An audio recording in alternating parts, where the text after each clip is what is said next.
le recours que nous avons déposé auprès du CNC, donc que nous avons écrit, et on en a parlé avec Eric, et Eric était tout à fait, avait aussi envie, lui, de déposer un recours contre ce projet méga CGR à Rome. Il faut savoir que le médiateur du cinéma a également fait un recours, hein, donc il n'y a pas que les cinémas de cinéma qui seront représentés, et donc contre ce projet de multiplex. Alors nous défendons bien sûr un cinéma de proximité, parce que c'est très important pour les spectateurs, pour les habitants, de pouvoir venir facilement à pied, en voiture s'ils veulent, mais sur un tout petit parcours. Sur Plaisance, nous espérons voir arriver le tramway. Il y a beaucoup de pistes cyclables. C'est aussi un des aspects qualitatifs de ces cinémas de proximité. Les cinémas de proximité, il y en a à peu près 1600 en France, entre des mono-écrans et des cinémas de 2 écrans. Aujourd'hui, quel rôle joue-t-il? Un rôle évident de lien social. C'est un lieu où on n'est pas accueilli par des machines, on a quelqu'un à la caisse, on parle, on échange avec le projectionniste, on a des soirées débats, on a des moments conviviaux régulièrement, des ciné-goûter avec les enfants. Il y a tout un lien social qui se crée autour de ce cinéma, donc de ces cinémas, donc tout ça c'est important. Et l'autre aspect important, c'est que le cinéma d'auteur y est préservé, justement par une programmation qui est une programmation non pas purement culturelle, si je puis dire, ou purement élitiste, comme certains l'ont dit, mais c'est une programmation qui juxtapose des films grand public et des films à réessayer. Pourquoi ? Pourquoi est-ce qu'aujourd'hui, notre programmation, c'est nous, 54% de films grand public et 46% de films à réessai? Pourquoi? Parce que l'idée, c'est d'offrir une grande diversité, d'offrir une proposition large au public. Et quand on voit les chemins que certains spectateurs prennent, de quel film à quel film ils vont, on est souvent surpris. C'est-à-dire que nous, au fond, c'est un refus des ghettos. Refus de se dire, ah mais là, c'est un lieu culturel. Oh là là, il n'y a que les gens intelligents qui y vont. Oh là, c'est un lieu pour tout le tout venant. Bon, voilà, faire ce tri. On ne veut pas faire le tri. On estime que le cinéma, dans son ensemble, mérite d'être défendu. Et donc, libre choix aux spectateurs d'aller aujourd'hui vers un film de détente et demain vers un film plus, que j'appellerais à réessai, film d'auteur, découverte d'autres choses, etc.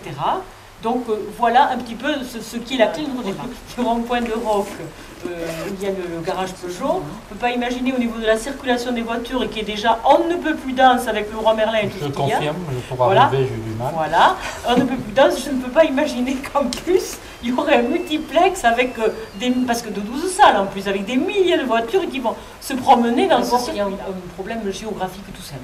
À savoir que nos 3 cinémas sont dans des villes, et le projet est soutenu aussi par la ville de Muret, le projet d'extension du Mermoz, donc son aménagement à l'entrée de Muret, se situera toujours dans la ville. C'est-à-dire que je crois à peu près le tiers des habitants de Muret pourront y aller à pied. C'est pas du pop-corn, c'est la création artistique. Et c'est une spécificité française, car vous savez tous, mes collègues le savent très bien, qu'en Europe, par exemple, le seul cinéma qui résiste, je ne dirais pas à l'impérialisme américain, mais aux économies américaines, c'est le cinéma français, puisque vous avez en Italie, en Allemagne, en Espagne, 80% de la production, ce sont des films américains. Et donc l'exception française est représentée par nos cinémas aussi, que ce soit à Muret, que ce soit au Terrier, que ce soit à Plaisance. Et nous comptons bien, avec le soutien des collectivités territoriales, poursuivre cette projet. Le projet de développement à Muret, il est légitimé d'autant plus que personne ne l'a contesté. Donc il est validé de façon définitive, ce projet à Muret. Et jusqu'à présent, c'est vrai que la Commission, elle a vraiment soutenu, et je pense qu'au niveau du CNC, il y a une prise de conscience de la survie des cinémas de proximité, que c'est important, que c'est eux qui sont porteurs de films d'auteur, et qui, grâce à eux, le film d'auteur en France existe toujours. Hein. Cette exception française, on le doit en partie, on le doit à des grands lieux à réessai, les 400 coups Angers, etc., hein, le sémaphore à Nice. Ça ne va pas être très très cher. Alors, en plus, un cinéma de proximité, c'est pas un vieux cinéma complètement poussiéreux. À Plaisance du Touche, certes, nous n'avons qu'une salle, mais vous le disiez tout à l'heure, on est la deuxième salle en France en termes d'entrée. 84 000 spectateurs pour un écran, après Antony en région parisienne. Donc ça montre un dynamisme assez important. nous aussi, nous avons un projet d'extension à 3 salles, hein, qui n'est pas concrétisé, mais qui avance. On espère pouvoir passer en CDAC dans début de 2011. L'arrivée d'un autre cinéma dans la commune à côté, elle nous a inquiétés, mais ce n'était pas un multiplex énorme, hein, c'est Utopia pour le nommer. Et puis la première année, on a eu une petite baisse de spectateurs, on est reparti à la hausse sans aucun souci. Il y a une complémentarité, et donc le fait que Muret s'agrandisse, pour nous, c'est quelque chose de tout à fait ordinaire. Par contre, un complexe, un méga complexe, là nous sommes... Et puis d'écran 7 à Plaisance montre bien aussi que ce projet il s'inscrit dans le cadre d'un développement harmonieux, d'un aménagement harmonieux des territoires. Parce que mes deux collègues ne le ressentent pas comme un projet qui va les tuer. Pour une commune, avoir un cinéma, c'est quand même quelque chose d'assez extraordinaire. Ouais. Et moi, je reviens de Deauville, du Congrès des exploitants de France, où ça a été réaffirmé. Effectivement, une commune qui a un cinéma, c'est quand même de la culture. L'activité cinématographique, autre chose que cela. Mais en termes économiques, il est clair que le Leclerc va jouer la carte économique, oui.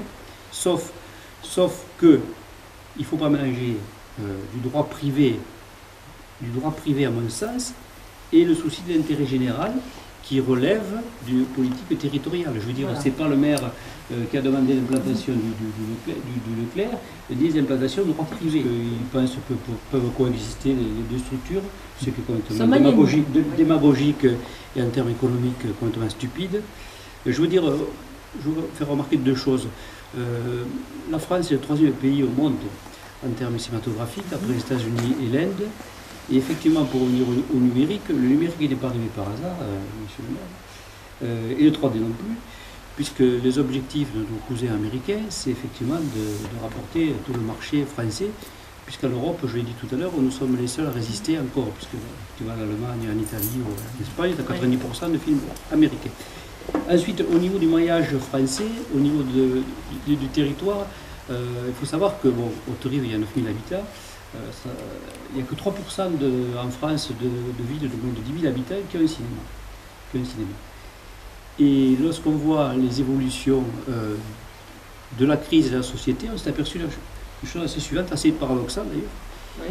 Il n'y a pas eu de crise, pendant qu'on a vécu cette crise qui continue d'ailleurs, il n'y a pas eu de crise pour l'activité cinématographique en termes d'entrée, que ce soit budgétaire ou d'entrée. Je suis bien conscient qu'il y a 1600 salles en France qui sont des mono-écrans ou des bi-écrans. Hein. Donc, que ces salles-là, elles apportent la diversité. Elles sont dans la diversité de l'offre, elles sont dans la multiplicité, dans la diffusion du cinéma d'auteur. Hein. Donc, elles sont dans le lien social. Elles sont dans tout ce qui fait la vie quotidienne des gens. Donc, que ces salles-là, c'est un trésor et qu'il faut absolument le préserver. Ça, c'est les dernières décisions concernant le numérique, ainsi que les dernières décisions de CNEC, AC nous concernant, vont toutes dans ce sens. Très proche de nous, on a des très bons rapports les enseignants, parce qu'on rentre là au projet d'école. Ce que ne font pas les multiplex. Le multiplex, ce qui les intéresse, c'est la caisse enregistrée. Qui prend des arrêtés, prend des décisions pour faire vivre ces cinémas, parce qu'ils ont compris parfaitement que le cinéma d'auteur est passé par là. C'était le chemin privilégié du cinéma d'auteur. Bien assis, calme, sans se transformer en hamster ou en glutonnant une boisson.